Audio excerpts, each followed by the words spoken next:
I've got a large collection of arcade games.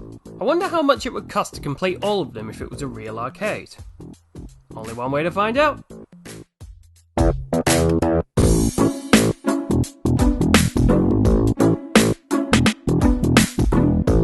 Viewers of my 1001 series will know that I have covered Asteroids and Galaxian recently. In those episodes, I took a quick look at the arcade games related to those titles, and then asked if you guys wanted arcade to return. You said yes, so here we are with Season 2. How long is it going to take us to get to 2000? Will anything ever knock Zombie Raids from the top spot? Well, I've got no idea. But let's make a start with the fever dream that is Cosmo Gand the video. Game. Still doesn't feel right not to add that at the end. Created as a spin-off from Galaxian, Cosmo Gand is a fixed shooter that may look cuddly and cute, but the wiki implies that you are on a mission to commit genocide of a species, as players must rid the galaxy of the Cosmo Gang, a race of aliens causing mischief across the Earth. Alright, well if I'm going to do this war crime, I might as well see if it's any fun.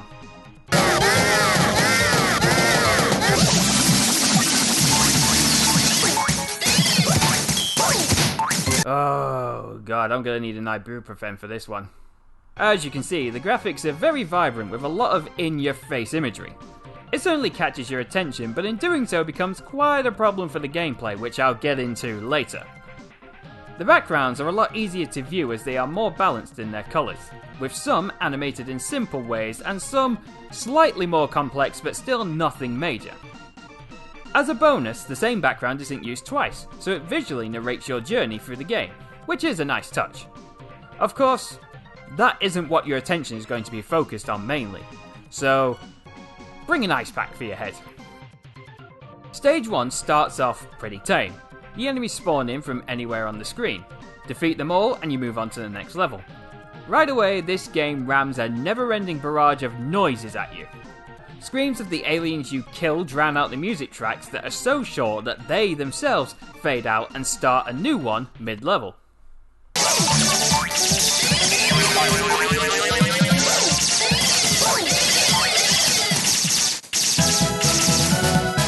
Headache-inducing for sure.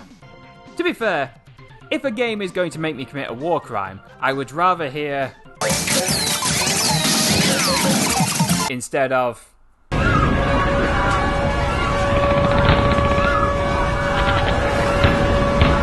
a few levels later, we get a bonus round. Oh no, sorry. A challenging stage, where we have to protect quote-unquote energy from Cosmos as they try and steal it for their boss. In single player, it's one hell of a difficult task, but a complete breeze in co-op. So much of a breeze that we didn't get less than perfect each time we were forced into one, and no less than a migraine brought on by the cries of pain. Oh, that's better. Now, onto the gameplay. As a Galaxian spin-off, it plays in a similar way. You and a second player are locked to the bottom of the screen, moving left and right to avoid the enemy shots while using your single fire to take down enemies. The differences are numerous enough to make it differing, yet a familiar experience for Galaxian fans. Small ones like the players being layered on top of each other and the spawn methods of the enemies don't really add much.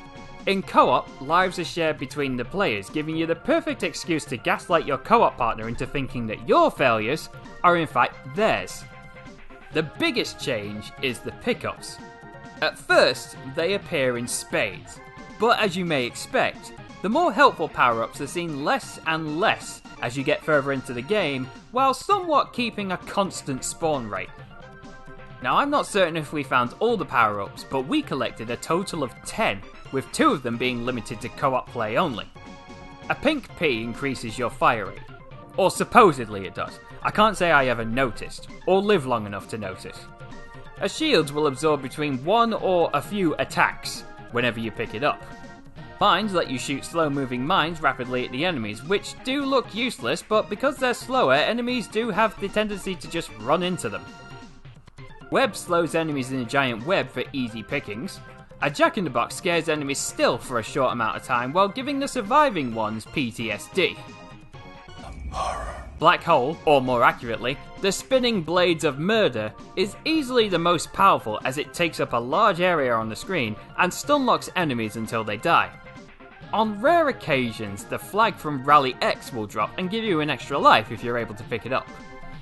A semi-permanent power-up in the form of dual cannons will fall from the Bakuto, which is the equivalent of the UFO in Space Invaders.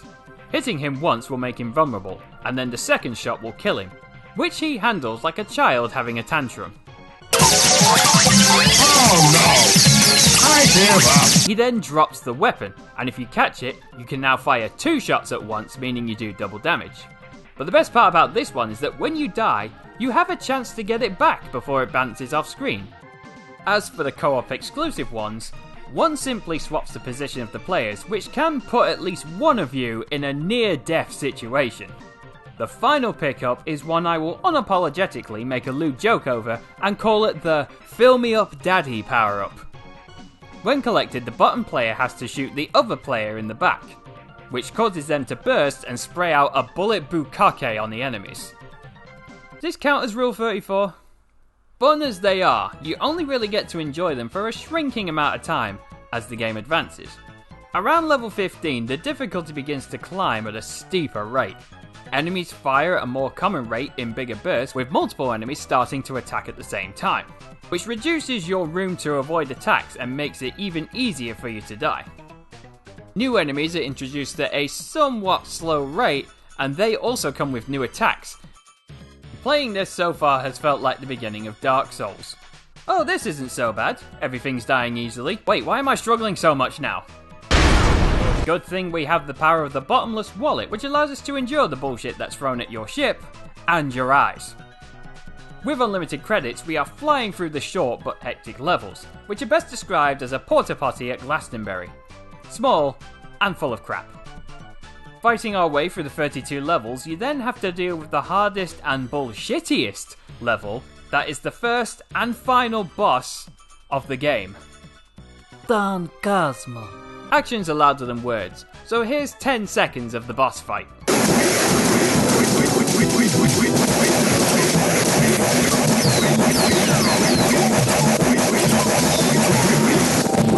How's that headache feeling?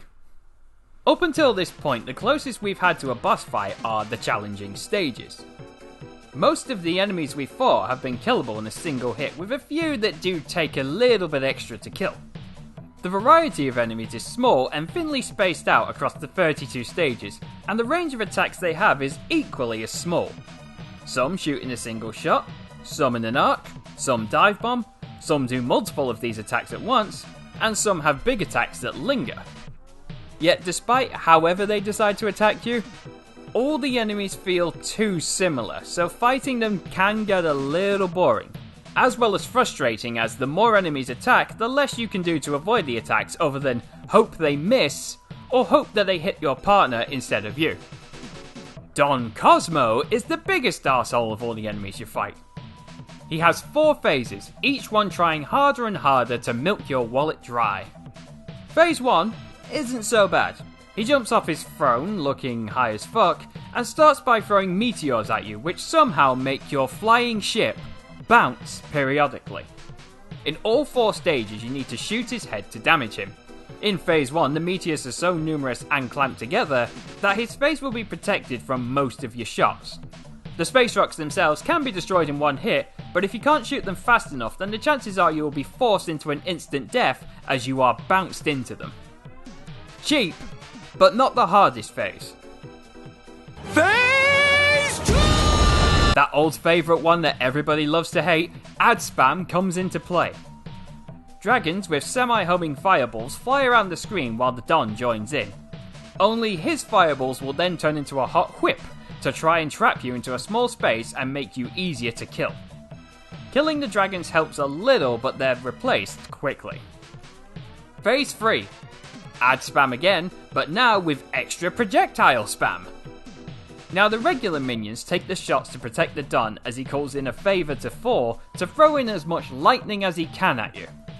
The plus side though is that now the minions have been replaced from dragons into regular Cosmos, so they die quickly, and the lightning doesn't block your shots, so in this particular phase it's fairly easy to hurt the Don. And now on to the final phase. The Don uses the power of American patriotism to fire the state stars at you.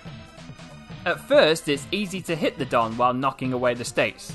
Oh, there goes Utah. As his health gets lower, his attack speed increases and the stars start getting harder and harder to knock back. When he reaches his last quarter of life, that's when he becomes ridiculously hard. His attack speed is at its fastest, sometimes his attacks will come at you from awkward angles, meaning it's harder to hit the stars, and then the stars themselves get an insane bounce back rate. If you can find a way to divide the states more than America currently does, you can land those final shots straight into the Don's ugly face to complete the Cosmo genocide and destroy the Don's non-copyright Death Star. Great shot, kid! That was 1 in a million! The credits roll and the game's over. Cosmo Gang is not a game for those of you prone to illness brought on by sound or imagery.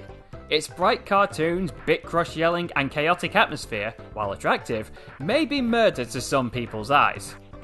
Should you not be affected by any of these issues? It's an alright game. It starts off easy and enjoyable, then gets tough but fair, before becoming a piss take as you approach the end. If you want to give this a go, bring a lot of medicine, and bring a lot of money, as completing it is going to come at a hell of a cost. How much of a cost? Let's count the losses. At £1 a credit, we used £2 straight away to get 2 credits to let 2 players play, with 5 lives shared between them. Every credit after that gives you less lives. There certainly was a lot of deaths in this playthrough, which resulted in 33 credits and pounds needed to beat it, putting it in 3rd place in the 30 to 39 category.